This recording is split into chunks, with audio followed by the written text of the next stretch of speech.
कामयाबी उन्हीं लोगों के कदम चूमती है जो अपने फैसले से दुनिया बदल कर रख देते हैं, और नाकामयाबी उन लोगों का मुकद्दर बनकर रह जाती है जो दुनिया के डर से अपना फैसला बदल लेते हैं। जो डर के आगे डर जाते हैं वो जीतेंगे कैसे, वो तो जीते जी मर जाते हैं। डर एक ऐसी फीलिंग है जो कहीं ना कहीं हर इंसान के अंदर होती है, लेकिन कुछ लोग इससे डर जाते हैं तो कुछ ऐसे हैं जो इससे लड़ जाते हैं। नाकामयाब इंसान डर से डर कर पीछे हट जाता है और एक कामयाब इंसान डर को डराकर आगे बढ़ता है। दोस्तों, आज का ये वीडियो आपको मोटिवेशन का पावर डोज देने वाला है, क्योंकि अब से ठीक 30 से 40 सेकंड बाद इस वीडियो में आप एक ऐसी गाथा सुनने वाले हो जिसे सुनने के बाद मैं ये दावे के साथ कह सकता हूँ कि आपके अंदर इतनी हिम्मत समा चुकी होगी कि आप डर से नहीं डरोगे, बल्कि डर को आपसे डर लगेगा। इस दुनिया के महान से महान लोगों ने ये बात बोली है कि ये जो तुम्हारा डर है ना, तुम्हारे नाकामयाबी की सबसे बड़ी वजह है। ये जो तुम्हारा डर है ना, यही है जो तुम्हें आगे बढ़ने से रोक रहा है। ये वो डर ही है जिस वजह से तुम चाह कर भी कुछ नहीं कर पा रहे हो।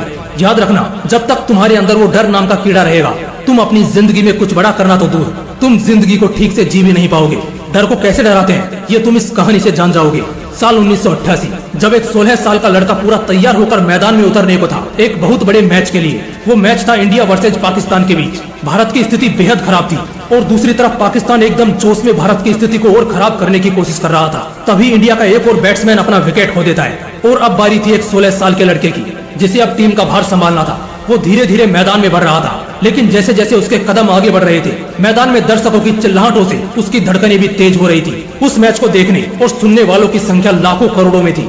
सब यही कह रहे थे कि ये 16 साल का लड़का, जिसे अभी गलियों में बच्चों के साथ खेलना चाहिए, वो सीधा इंटरनेशनल लेवल पर खेलने आ गया। बड़ी नाइंसाफी हुई है बेचारे के साथ। सामने थे पाकिस्तान के खतरनाक बॉलर्स शोएब अख्तर, वसीम अकरम और वकार यूनिस, जिसकी अगर एक गेंद सही से जिस्म को लग जाए तो बंदा परलोक सिधार जाएगा। उस जमाने का बड़े से बड़ा बल्लेबाज भी इन खतरनाक गेंदबाजों का सामना करने से कांपता था। ऐसे में महज वो 16 साल का लड़का क्या ही कर लेता। डर तो उसको भी लग रहा था, धड़कनें उसकी भी तेज हो रही थी, मन में डरावने ख्याल उसके भी आ रहे थे। तभी सामने से पाकिस्तानी गेंदबाज अपनी रफ्तार की गेंद लेते हुए बढ़ता है और ये लड़का अंदर से पूरी तरह डरा, बस उस गेंद के छूट जाने का इंतजार करता है। वो अंदर से डर रहा था, घबरा रहा था। इसी बीच वो गेंद गेंदबाज के हाथ से छूटती है और सीधे उस लड़के के नाक पर लगती है और तभी उसके नाक से खून की धाराएं बहने लगती है। इतना खून निकलने लगता है जितने में हम तुरंत डॉक्टर के पास भागते हैं, लेकिन वो लड़का बस एक गहरी सांस लेता है, खून पहुंचता है और पट्टी करते हुए सिर्फ कुछ ही मिनटों के अंदर वापस बल्ला थाम लेता है। ये देखते ही पूरा मैदान शांत हो जाता है। गेंदबाज सोच में पड़ जाते हैं। खुद उस लड़के के टीममेट्स उससे कहते हैं कि वो रिटायर्ड हर्ट डिक्लेयर करते हुए आउट होकर मैदान से बाहर आ जाए, क्योंकि उसकी हालत गंभीर है। लेकिन बावजूद इसके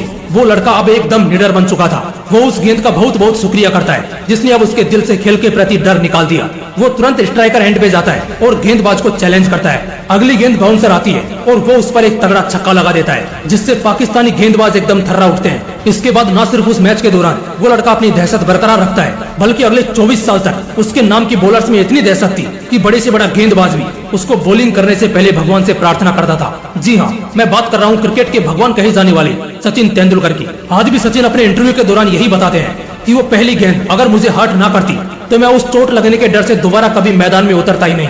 दोस्तों, कहते हैं कि डर भी उसी को डराता है जो कायर होता है, डरपोक होता है। खुद के जिगर को इतना मजबूत बना कि डर को तुझसे डर लगने लग जाए। क्या भगत सिंह को नेशनल असेंबली में बम फोड़ते वक्त ये डर नहीं लगा होगा कि उनकी इस हरकत का अंजाम फांसी होने वाला है? क्या संविधान लिखते वक्त बाबा साहेब अम्बेडकर को इस बात का डर नहीं लगा होगा कि जिस महार जाति के हाथों एक आम इंसान पानी तक नहीं पीता, उसी महार जाति के अम्बेडकर साहब के लिखित संविधान को ये देश एक्सेप्ट करेगा कि नहीं? क्या सावित्रीबाई फुले को इस बात का डर नहीं लगा होगा कि अगर वो औरतों की शिक्षा और हक के लिए आवाज उठाएंगी तो उनके परिवार, उनके पति, उनके बच्चे सभी को तड़पा तड़पा कर मार दिया जाएगा? उन्हें हर रात धमकी भरा खत मिलता था। हर सुबह जब वो औरतों को पढ़ाने के लिए जाती तो उन पर कीचड़ और पत्थर की बरसात होती। लोग उन्हें ना जाने कितनी गालियां देते, लेकिन क्या वो अपने मकसद से पीछे हटी?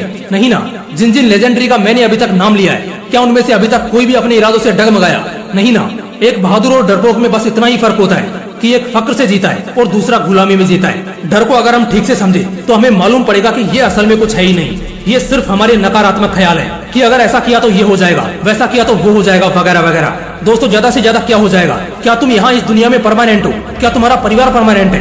क्या ये समाज परमानेंट है? इनफैक्ट जिनसे तुम डरते हो, क्या वो परमानेंट है? नहीं, बिल्कुल भी नहीं।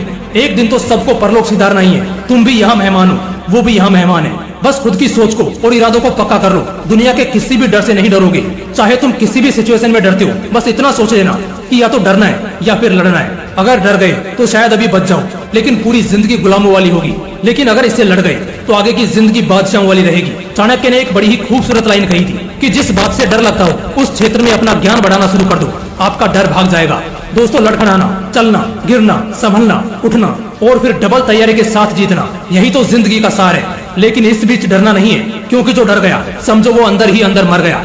इसलिए डर को डरा दो, अपनी हिम्मत से हरा दो और ऐसे ही पावरफुल मोटिवेशनल वीडियोस के लिए सब्सक्राइब का बटन दबा दो। जय हिंद, वंदे मातरम।